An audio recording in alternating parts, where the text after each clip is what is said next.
अब आप सबको बताने जा रहे हैं एक्सपोनेंशियल फंक्शन। ठीक है, अब आप सबको बताने जा रहे हैं एक्सपोनेंशियल फंक्शन ई। यदि यहाँ पर ई यदि आपको दिखाई पड़े, ई दिखाई पड़े, आप यह इसको यह ना एक्सपोनेंशियल से मानिएगा।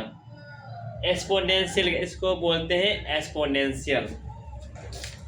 तो मैथ में आपको यह ना, मैथ में आपको ई को एक्सपोनेंशियल आप पढ़ना पड़ेगा। ठीक है ना, एक्सपोनेंशियल ई क्या है पूछिएगा, ई क्या है बोला, ई जो है ना ई एक्सपोनेंशियल फंक्शन है। क्या है ई बोलना है, ई जो है एक्सपोनेंशियल फंक्शन है। ठीक है, आपको यह बताने वाले हैं इंटीग्रेशन में एक्सपोनेंशियल का क्या महत्व होता है, यदि ऐसा हिसाब दिया जाता है इसको हिसाब को कैसे बनाते हैं, आपको यह बताने वाले हैं।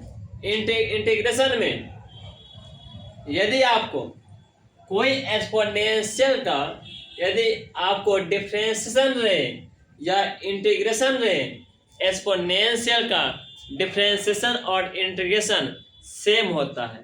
ठीक है, क्या होता है, सेम होता है। यदि आपको एक्सपोनेंशियल पर यदि आपको एक्सपोनेंशियल पावर x दिया हुआ रहेगा, ठीक है, तो एक्सपोनेंशियल यदि x दिया हुआ रहेगा, यदि इसका डिफरेंशियल बनाते थे dy dx रिस्पेक्ट में, तो एक्सपोनेंशियल का डिफरेंशिएशन एक्सपोनेंशियल ही होता था, और इंटीग्रेशन में भी एक्सपोनेंशियल। और बात क्या है, डिफरेंशिएशन में क्या होता था, एक्सपोनेंशियल ही है ना। यदि हो सकता है इसका जो भी कांस्टेंट यदि रहता था, एक्स के जो आगे में यदि कोई कांस्टेंट यदि रहता था, ABCD कुछ भी रहे है कि नहीं, कोई 1 2 कुछ भी रहे, यदि आप 5 यदि रहता था, ठीक है, जो भी कांस्टेंट रहता था ना उसको आगे लिखते थे। यह डिफरेंशिएशन की बात रहा। ठीक है, लेकिन इंटीग्रेशन में इसी कांस्टेंट को भाग में लिखने वाले हैं। ठीक है, फर्क इतना ही है और कुछ नहीं है। ठीक, देखते हैं।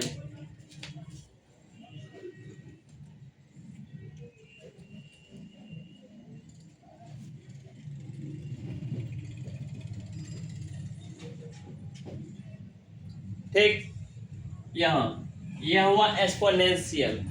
एक्सपोनेंशियल पावर बोलते 2x और dx के रिस्पेक्ट में बनाते हैं, इसका इंटीग्रेशन बनाते हैं।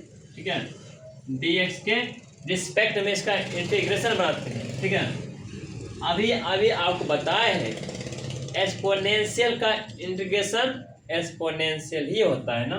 क्या लिखते हैं, एक्सपोनेंशियल का एक्सपोनेंशियल लिख दिए। ठीक है, और जो कांस्टेंट है ना तो भाग में लिखते हैं, ये बोले हैं, तो इसे 1/2 लिखो। ठीक, जो अपने मन से कांस्टेंट को लगा दो, जोड़ दो, बस हो गया। इतना सिंपल इजी है। 2 नंबर टाइप, यदि I इक्वल टू यदि एक्सपोनेंशियल पावर, ठीक है, ax रहे, यदि सर दिया जाएगा कैसे बनाओगे, एक्सपोनेंशियल का एक्सपोनेंशियल ही होता है कि नहीं। एक्सपोनेंशियल का किए हैं, ठीक है, एक्सपोनेंशियल होता है। जो गुणांक में उसे भाग में लिखते हैं, 1/a लिख दिए, तो प्लस में कांस्टेंट लगा दिए, बस हो गया। आओ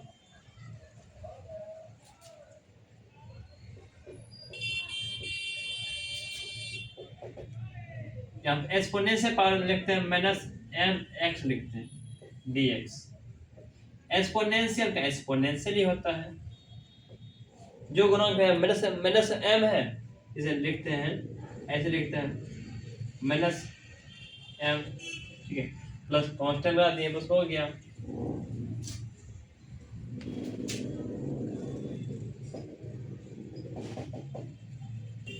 और आगे बताते हैं, जैसा कि आपको, ठीक है,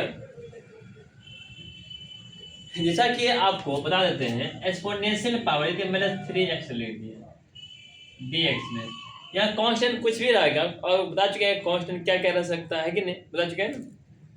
तो यहाँ एक्सपोनेंशियल का एक्सपोनेंशियल ही होता है, जो कांस्टेंट है इसको भाग में लिखते हैं 1/3 है कि नहीं, इसको ऐसे लिखते हैं। अब कुछ नहीं, +3 लिख दो, अब कोई दिक्कत नहीं, अपने में से कांस्टेंट लगा दो। यह आपका टाइप नंबर जो है ना, यह आपका टाइप नंबर 6 आ गया, ठीक है।